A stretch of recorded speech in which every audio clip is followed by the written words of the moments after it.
Hello students, welcome back to my YouTube channel. In previous class we have already studied about the classification of plant kingdom. Plant kingdom has been classified into two groups, phanerogames and cryptogams.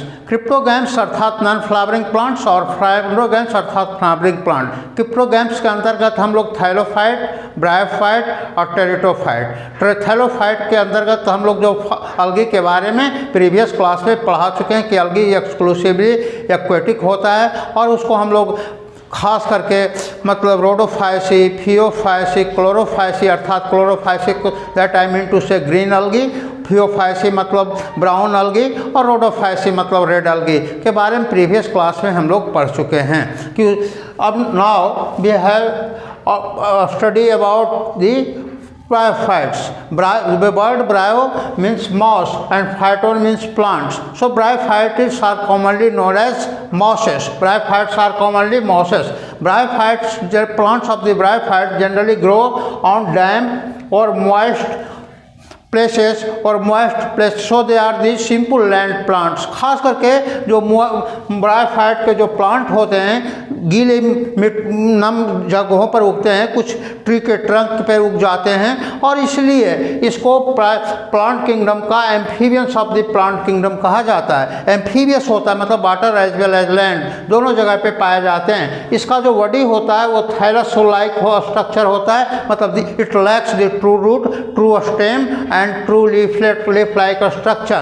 So its body is thallus-like structure, prostrate or erect and attached to the substratum by unicellular or multicellular rhizoids. इसके जो body होते हैं इसमें true root, true stem और true leaf नहीं पाए जाने के कारण थैलस होता है। और जो थैलस जो होता है वो सॉइल से अथवा किसी ट्री ट्रंक से अथवा किसी रॉक से यूनिसेलुलर या मल्टीसेलुलर रूट लाइक स्ट्रक्चर, जिसको कि हम लोग स्पेशल नाम से राइजोइड के नाम से जानते हैं, अटैच्ड होता है। इट में possesses root like structure, leaf like और स्टेम लाइक स्ट्रक्चर। इसके जो बॉडी जो थैलस होते हैं उसमें रूट लाइक स्ट्रक्चर, जैसा कि अभी बताया कि राइजोइड्स में पाया जाता है लीफ लाइक स्ट्रक्चर, लेकिन एक्चुअल जो ट्रू लीफ का स्ट्रक्चर होता है उसमें नहीं पाया जाता है। स्टेम पाया जाता है लेकिन स्टेम भी ट्रू स्ट्रक्चर नहीं पाया जाता, क्योंकि इसमें वैस्कुलर बंडल जो कि एक ट्रू स्टोप में जाइलम और फ्लोएम पाया जाता है, इसमें नहीं पाया जाता है। The main body of bryophyte is haploid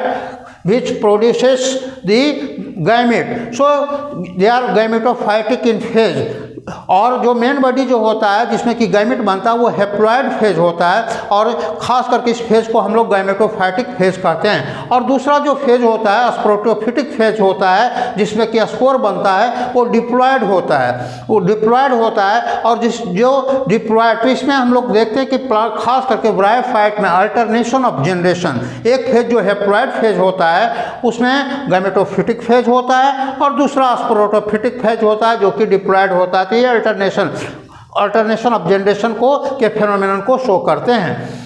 इसमें खास करके बायोफाइट में जो है 3 तरह का रिप्रोडक्शन होता है। फ्रेगमेंटेशन के द्वारा वेजिटेटिव प्रोपगेशन होता है, एसेक्सुअल रिप्रोडक्शन स्पोर्स के द्वारा होता है और सेक्सुअल रिप्रोडक्शन जो होता है गैमेट के द्वारा होता है। इसके जो मेल गैमेट होते हैं उसको एंथ्रीडियम कहते हैं, जो कि बायोफ्लैजलेट एंथ्रोजॉइड को प्रोड्यूस करता है। उसमें 2 फ्लैजला होता है, इसीलिए इसका नाम बायोफ्लैजलेट एंथ्रोजॉइड कहा जाता है। जो कि antheridia, the female sex organ is called archegonium. Female sex organ को इसको आर्किगोनियम कहा जाता है और जो कि सिंगल एग प्रोड्यूस करता है। एंथ्रोजॉइड्स फ्यूजेज, सेक्सुअल रिप्रोडक्शन में खास करके हम जो देखते हैं कि जो एंथ्रोजॉइड जो कि मेल सेक्स ऑर्गन है वो एक से फ्यूज करके फर्टिलाइजेशन के दरमियान जायगोट बनाता है और जायगोट खास करके रिडक्शन डिवीजन मियोसिस के द्वारा स्पोर का फॉर्मेशन करता है। इसलिए इसमें यस और स्पोरोटोफाइट जो होता है वो राइजोइड, सीटा और कैप्सूल में बॉडी में डिफ्रेंशिएट हो जाता है। पूरे ब्रायोफाइट्स को हम लोग 2 क्लास में डिवाइड करते हैं। लिवर वर्ड्स, इसका बॉडी जो होता है लीवर जैसा स्ट्रक्चर होता है इसलिए इसका नाम लिवर वर्ड्स पड़ा। और दूसरा फ्लैट स्ट्रक्चर होता है जो कि जिसको कि हम लोग मॉसेस कहते हैं।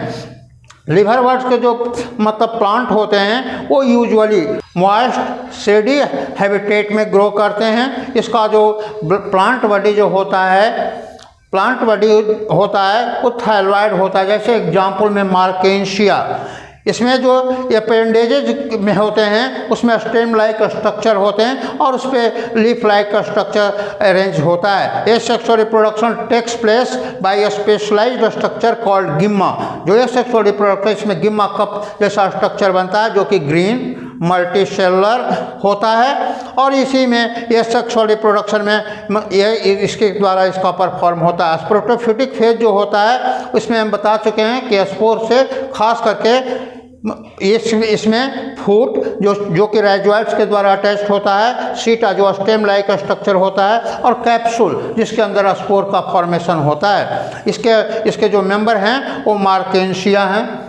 दूसरा जो हमारा ग्रुप है मॉसेस जो है खास करके इसमें जो बता रहे थे इसका जो लाइफ साइकिल होता है ये 2 स्टेजेज में पूरा होता है। प्रोटीनिमा स्टेज जो कि इसके जो प्लांट होते हैं क्रीपर जैसे लगते हैं वो ग्रीन कलर के होते हैं, उसमें ब्रांचेज भी पाया जाता है और फिलामेंटस भी होता है। तो इस स्टेज को जिसमें कि प्लांट का बॉडी जो क्रीपर के जैसा होता है, ग्रीन होता है, ब्रांच होता है और फिलामेंटस होता है, इस स्टेज को प्रोटीनिमा स्टेज करता है अर्थात फर्स्ट स्टेज है।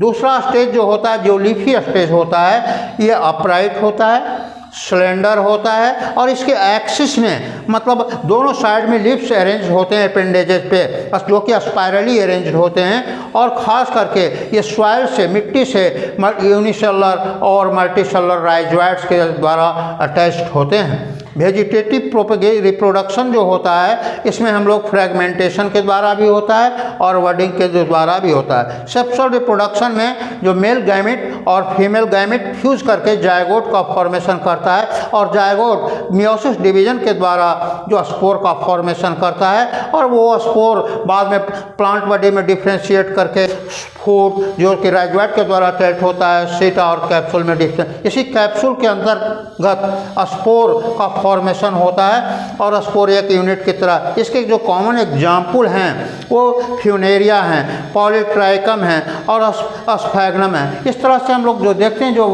कि ब्रायोफाइटिक के प्लांट जो होते हैं ये एक बायोलॉजिकल सक्सेशन में अपना इम्पॉर्टेंट रोल प्ले करते हैं क्योंकि ये रॉक पर उगते हैं। Thus we see the plant of the bryophytes grow on the bare rock, so they play also very important role in biological succession। इसके जो पौधे जो होते हैं वो बता रहे थे कि ड्यूरिंग रेनी सीजन और आफ्टर रेनी सीजन दीवार के ऊपर भी उग जाते हैं और एक मैट जैसा हरा मैट ग्रीन मैट जैसा तैयार करते हैं और ख़ास करके जो नंगे चट्टान होते हैं जिस पर कुछ नहीं रहता बेयर रॉक पर भी ग्रो कर जाते हैं और एक प्रकार का बायोलॉजिकल सक्सेशन में इम्पॉर्टेंट रोल प्ले करते हैं। इस जो ह्यूमस फॉर्मेशन में भी इम्पॉर्टेंट रोल करते हैं। इसमें के जो प्लांट होते हैं बहुत सारे जो पीट जिससे हम लोग कोल तैयार करते हैं इसके प्लांट जो है ग्रो करके पीट जो एक प्रकार का कोल होता है इसमें के जो फॉसिल्स होते हैं पीट के रूप में भी इसका इस्तेमाल किया जाता है। खास करके हम जो बात देख रहे हैं कि बायोफाइटिक के जो प्लांट्स होते हैं इसमें हम लोग अलगी जिसमें कि देख रहे थे कि खास करके एक्वेटिक होते थे जो कि एक्सक्लूसिवली एक्वेटिक होते थे, जल में पाए जाते थे। इसके अभी प्लांट जो होते हैं वो टेरेस्ट्रियल हैबिटेट में बिलोंग करते हैं, पूरी तरह से एक्वेटिक नहीं होता लेकिन उसके लिए कंडीशन है कि वो खास करके लैंड जो होना चाहिए मॉइस्ट होना चाहिए मतलब डैम्प होना चाहिए। और इसके बाद जो है तीसरा जो ग्रुप आएगा वो ट्रू टेरेस्ट्रियल प्लांट में आएगा जिसमें कि टेरिटोफाइट के जिसके कि वो हम बात अगले क्लास में हम लोग स्टडी करेंगे।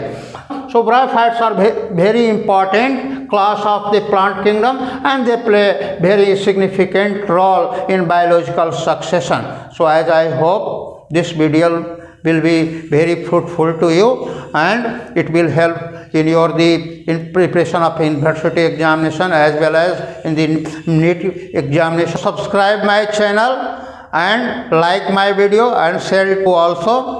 Thank you.